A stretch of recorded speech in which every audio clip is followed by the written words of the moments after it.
കീർത്തനങ്ങൾ 2. കർത്താവിൻ്റെ അഭിഷിക്തൻ. ജനതകൾ ഇളകി മറിയുന്നത് എന്തിന്? ജനങ്ങൾ എന്തിന് വ്യർത്ഥമായി ഗൂഢാലോചന നടത്തുന്നു?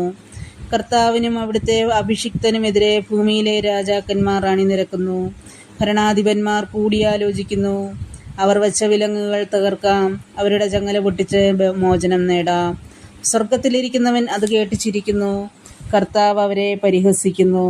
അവിടുന്ന് അവരോട് കോപത്തോടെ സംസാരിക്കും, ക്രോധത്തോടെ അവരെ സംഭീതരാക്കും. എൻ്റെ വിശുദ്ധ പർവ്വതമായ സിയോനിൽ ഞാനാണ് എൻ്റെ രാജാവിനെ വാഴിച്ചതെന്ന് അവിടുന്ന് അരുളി ചെയ്യും.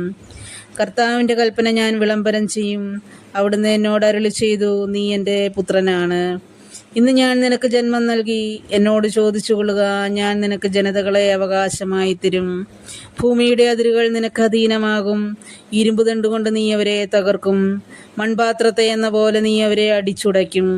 രാജാക്കന്മാരെ, വിവേകമുള്ളവരായിരിക്കുവിൻ. ഭൂമിയുടെ അധിപന്മാരെ, സൂക്ഷിച്ചുകൊള്ളുവിൻ. ഭയത്തോടെ കർത്താവിന് ശുശ്രൂഷ ചെയ്യുവിൻ. വിറയലോടെ അവിടുത്തെ പാദം ചുംബിക്കുവിൻ. അല്ലെങ്കിൽ അവിടുന്ന് കോപിക്കുകയും നിങ്ങൾ വഴിയിൽ വെച്ച് നശിക്കുകയും ചെയ്യും. അവിടുത്തെ കോപം ക്ഷണത്തിൽ ജ്വലിക്കുന്നു. കർത്താവിൽ ശരണം വയ്ക്കുന്നവർ ഭാഗ്യവാന്മാർ.